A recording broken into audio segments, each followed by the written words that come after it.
తల్లి తండ్రి నేనే వీళ్ళకి.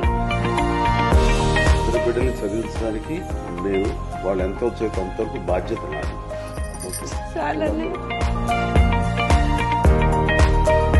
మీకోసం ఇంత కష్టపడుతున్న అమ్మని మంచి చదువుకుని మంచి ఉద్యోగాలు చేస్తే మీరు అమ్మని సుఖపెట్టచ్చు.